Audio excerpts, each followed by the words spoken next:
미국 경제가 폭이 문제지 마이너스 성장할 가능성이 높다고 보고 있고요.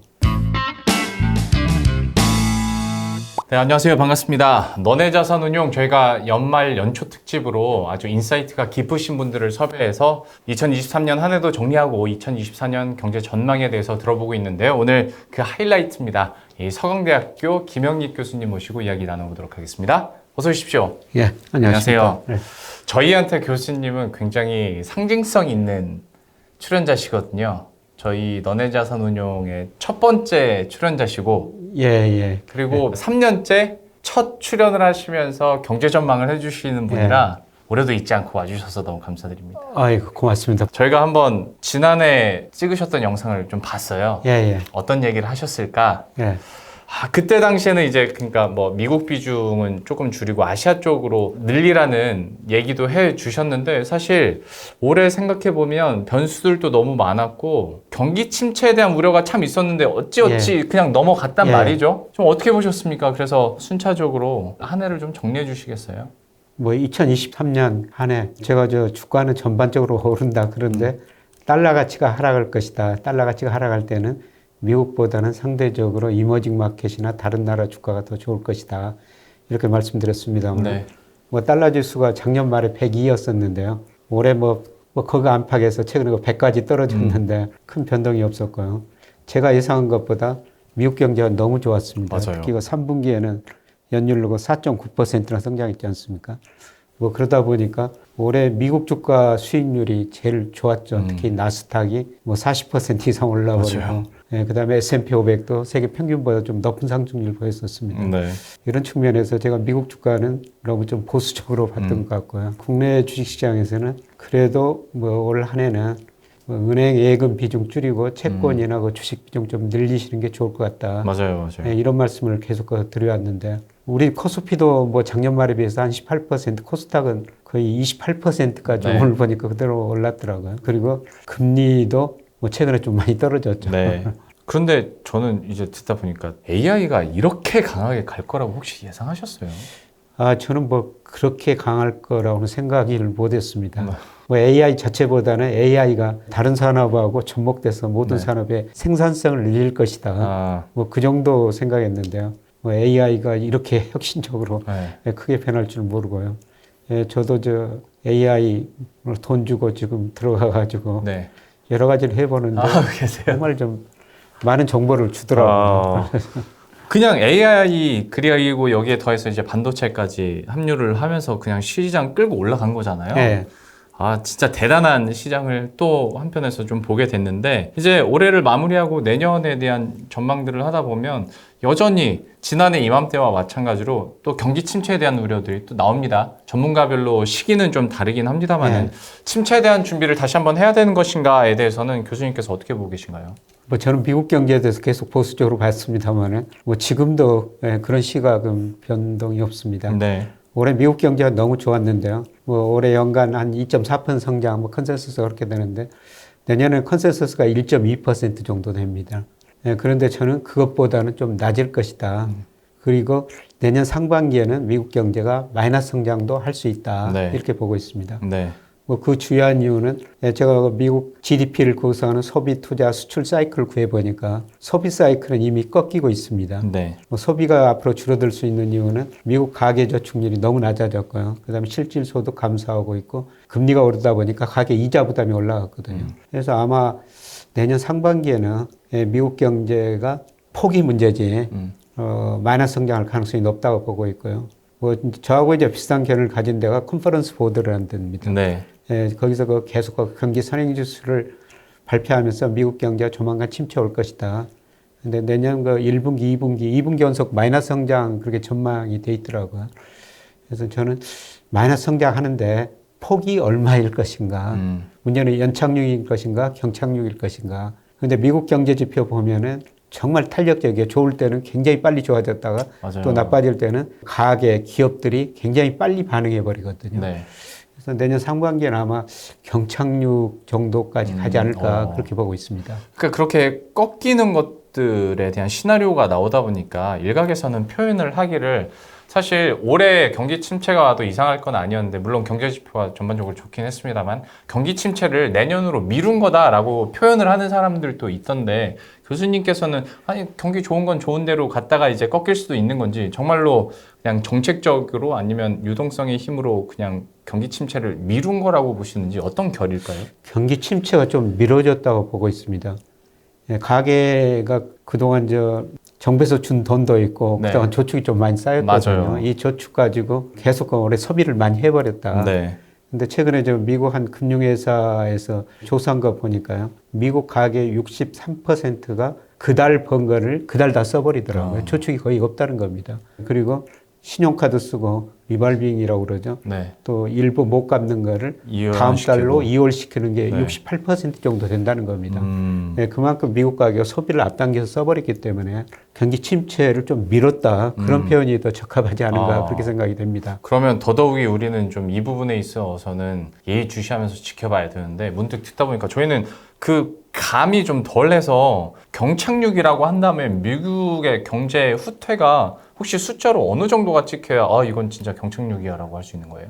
그러니까 연착륙, 경착륙의 의미는 경제학 교과에서는 안 나오죠. 일반적으로 지금 미국 실제 GDP가 잠재 GDP에 있거든요. 네. 그래서 금리를 인상하고 소비 투자가 줄어들면서 실제 GDP가 잠재 GDP 접근했다 다시 올라가는 거.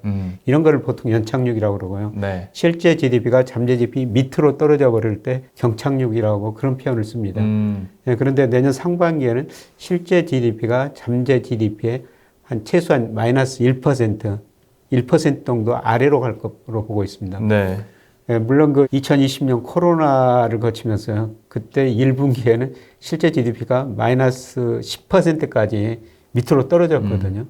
예, 그게 이제 대표적인 경착륙 경우인데, 네. 뭐 이번에는 그 정도는 아니라고 보고 있는데요. 실제 GDP가 잠재 GDP 밑으로 떨어진다는 의미에서는 저는 경착륙이다. 예, 그렇게 보고 있습니다. 상대적으로 이제 비교를 하고 우리가 해석을 할 여지는 있겠으나, 예. 역시 경착륙에 대한 우려는 하고 계시기 때문에 저희들도 그러면 실제 GDP와 잠재 GDP에 대해서 그 간극, 격차를 한번 계속 지켜보긴 해야 될 것 같습니다. 그리고 이제 또 내년 얘기를 하다 보면 선거 얘기가 항상 빠지지 않습니다. 네. 저도 기사를 보니까 흥미로운 게 내년에 50개국에서 20억 명이 투표를 한대요. 근데 생각해보면 우리나라도 총선이 있죠. 뭐 인도도 총선이 있죠. 대만 총통선거 있죠. 네, 미국 대선이 있죠. 유럽연합 거기서도 선거 있죠. 어마어마한데 과연 이게 우리 증시 혹은 전 세계 증시에 어떤 영향을 미칠까? 뭐 이런저런 얘기들 전문가들의 판단은 또 다양하게 나오는데 교수님의 표는 좀 어떠신가요? 뭐 다른 나라는 경제 규모가 그렇게 크지 않기 때문에 세계 경제에 그렇게 큰 영향을 안 줄 거라고 보고 있습니다만 아직도 세계 GDP의 미국 비중이 25% 정도 되거든요. 네. 예, 미국은 바이든하고 트럼프 사이에 정책 격차가 워낙 큽니다. 맞습니다. 그래서 아마 내년 9월, 10월 가면서는 경제적 불확실성이 높아지면서 다른 나라 선거보다도 정책 변화가 워낙 크기 때문에 그건 영향을 줄이라고 보고 있습니다. 그러면 이제 항상 미국 대선 얘기할 때 뭐 바이든이 되면 이 산업이 화랑, 트럼프가 되면 이 산업이 화랑 뭐 이렇게 많이들 있잖아요. 네. 근데 요새 들어서 많이 바뀐 것 중에 하나가 트럼프 하면 이제 전통 석유화학의 강세, 그다음에 신재생 에너지는 악재 뭐 이렇게 해석을 했는데 오히려 뭐 자료들을 보면 야 트럼프 정부 시절에도 신재생 에너지 량은 오히려 더 늘어나더라. 이거는 악재가 아니야라고 해석하시고 또 그래서 여기가 어차피 기회가 될 거야. 누가 되든지 간에 라고 얘기를 하시는 분들도 있는데 혹시 좀 교수님께서는 신재생 에너지 쪽 그리고 누가 당선되느냐에 상관없이 괜찮을 것 같은 업종은 어디가 있는지 좀 궁금하네요. 우선 제가 최근에 공장 같은 데 방문해 보면요. 네. 거의 다 로봇이 일하고 있더라고요. 앞으로 제조업에서는 로봇이 더 많은 일을 하고요. 네. 그다음에 서비스업에서는 AI가 일을 해주겠죠. 네. 그래서 로봇 AI는 꾸준한 성장 산업이다 이렇게 좀 볼 수가 있고요. 그다음에 트럼프가 만약에 대통령이 된다면은 네. 저번에 대통령 될 때 세계 기후 변화 협약에도 탈퇴했지 않습니까? 맞아요. 그런데 어떻든 기후 변화 이거는 전 세계적 심각한 문제죠. 네. 그래서 2차 전지, 전기차 이거는 큰 누가 대통령이 되든지 저는 추세라고 생각하고 있어요. 그리 갈 수밖에 없다. 그런데 일시적으로는 좀 주춤거릴 수가 있다. 트럼프가 대통령이 되면은 또 기후변화 해박 탈퇴할 수도 있고 또 2차 전지 자동차 지금 바이든 정부가 바이든이 되고 나서 미국 공공기관이 모두 그 전기차 사용하자. 네. 그렇게 제안해놓고 지금 그렇게 되고 있지 않습니까? 트럼프는 전기차 엄청 싫어하잖아요, 근데 그런 것도 일시적으로 후퇴할 수가 있다는 거죠. 근데 그것도 큰 추세는 추세인데요. 만약에 뭐 트럼프가 대통령이 됐을 때는 그것도 일시적으로는 좀 출렁거릴 수가 있다는 겁니다. 그게 일시적인 거면 오히려 근데 매수 기회 아닙니까? 매수 기회가 되죠. 그러면 전기차, 그다음에 신재생 에너지, 로봇, AI 이런 큰 물줄기에서 갈 수 있는 산업은 오히려 만약에 출렁임이 있다면 매수 기회로 삼아봐도 되겠다라는 그렇죠. 아이디어 생기겠네요. 그리고 그 모든 것에 들어가는 반도체. 반도체까지. 반도체가 어쨌거나 올 하반기부터 계속 좀 푸시업이 되고 있잖아요. 이거 언제까지 이어질 수 있을 거라고 보세요? 글쎄요, 저도 그게 궁금해가지고 애널리스트들 그 전망 자료를 보거든요. 근데 보통 그 2025년까지 이익 전망치가 되고 있지 않습니까?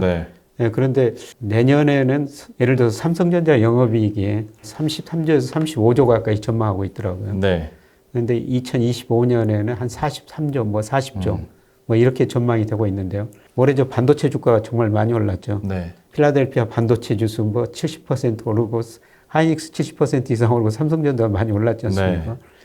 그런데 제가 주가를 보니까 참 선행한다. 내년 삼성전자가 35조 이익 낼 거를 미리서 다 반영해버렸다.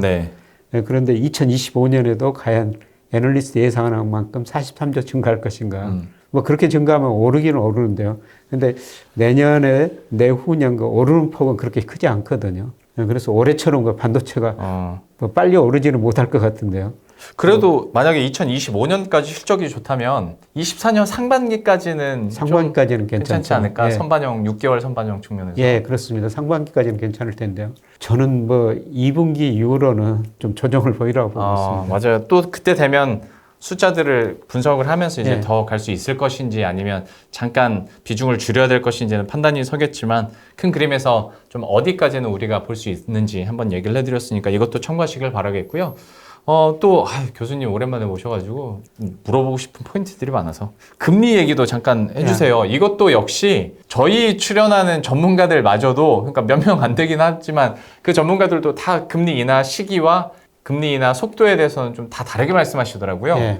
교수님의 전망과 뷰는 어떻습니까? 저는 뭐 시장 컨센서스하고 제 전망이 거의 비슷하더라고요. 지금 시장은 그 페드와치라고 있지 않습니까?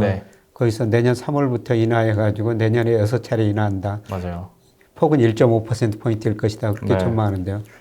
저도 내년 3월부터 페드가 인하하리라고 보고 있습니다. 그럼 진짜 상반기 안에 3번 인하하는 거예요? 저는 그렇게 보고 있는데요. 제가 그렇게 보는 이유는 우선 이제 물가상승률이 많이 안정되고 있다는 겁니다.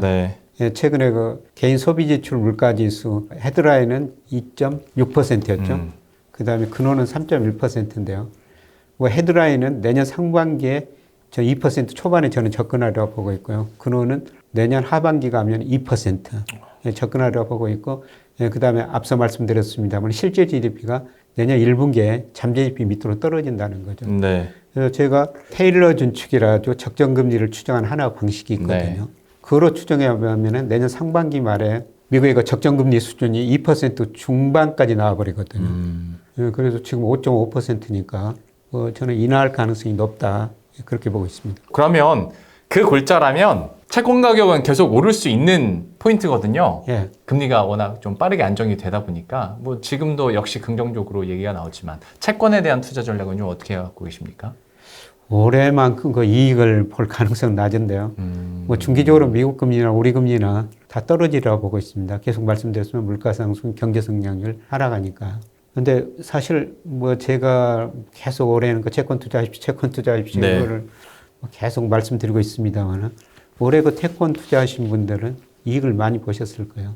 심지어 저도 그 30년 만기 고체 ETF를 사놨더니 몇 개월 안 됐는데 수익률이 30%예요.